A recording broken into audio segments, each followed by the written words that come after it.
Right. So Gwen is asking, is Mary Magdalene the sister of Martha in Luke 10 and also the woman who had the issue of blood whom Jesus healed?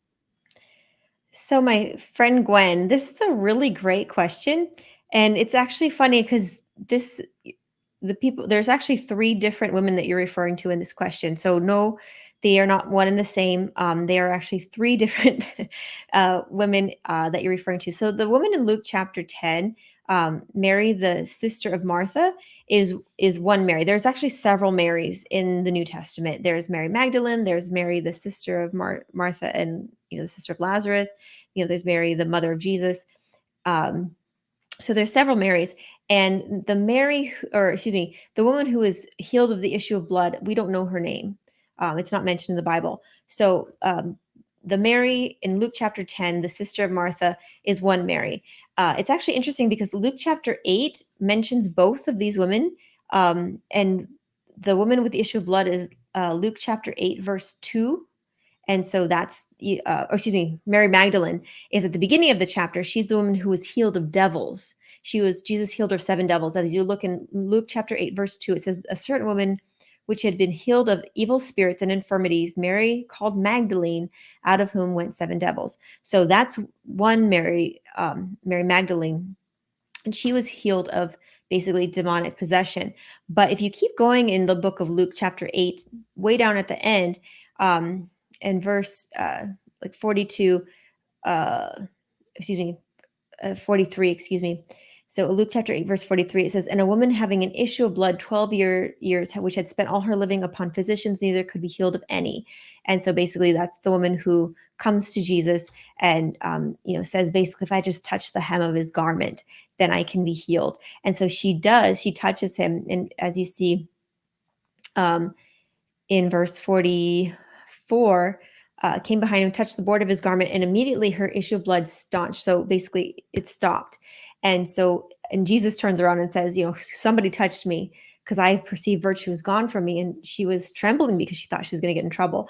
And Jesus, of course, is so loving and merciful and kind.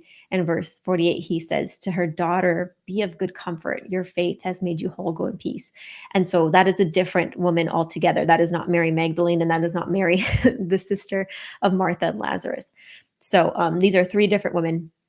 And again, the woman with the issue of blood, we don't know her name, as far as I can tell in the Bible. So I hope that answers your question. And I hope that, I'm so glad you're reading these beautiful stories because they are all so wonderful. And I think it's so important. Just the one piece I'll take out from this story is that he calls her daughter. And, this woman who had 12 years, she couldn't stop this bleeding, I guess, continual menstrual bleeding. And Jesus, heals her by faith, and he calls her daughter. And the same thing goes for you as we search God by faith. My sister Gwen, God calls you daughter as well, and he desires to heal you and love you and restore you in every way, physically, spiritually, emotionally, in every single way. So I just pray that as you keep studying God's word, which it sounds like you're doing, which is great, that God will continue to restore you and bless you as his daughter as well. Jay or Wendy, any other thoughts? We did have another question here from Joy that is related to this, which says, the one who anointed Yeshua with the perfume, is that to Lazarus' sister Miriam? So my understanding is that is Mary Magdalene, if I'm not mistaken. Um, I if I'm not Jay, but on that, my understanding is that was actually Mary Magdalene, because she had been grateful for how much she'd been forgiven. But I think that could be up for debate.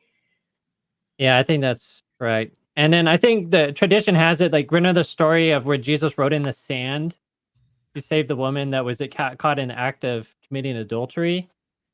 I think a lot of people say tradition has it, and it's a long tradition, goes back that was Mary of Magdala. Yeah, I've heard that as a tradition as well. I don't think that's specified exactly in the Bible, but I think that's the kind of the tradition. Yeah. Um, but So yeah, yeah. just your questions. And actually, I didn't realize there was like that many Marys myself. Yeah, there's a lot. There's quite a few. I remember when I was a little kid reading the Bible and I was like, "Wait, Mary, I thought Mary had Jesus. How is Mary this friend of Jesus? And how is she's a sister of this. And so I was like, oh, there's more than one Mary. And I had to realize that the same with like Jude's in the Bible. There's a bunch of, Joshua's, there's more than one Daniel, Yeah. there's more than one, all sorts of people. There's a lot of different names that are Yeah, and that's repeated in true. the Bible. We don't even know which Jude wrote Jude Yeah. for study. So, Wow. yeah.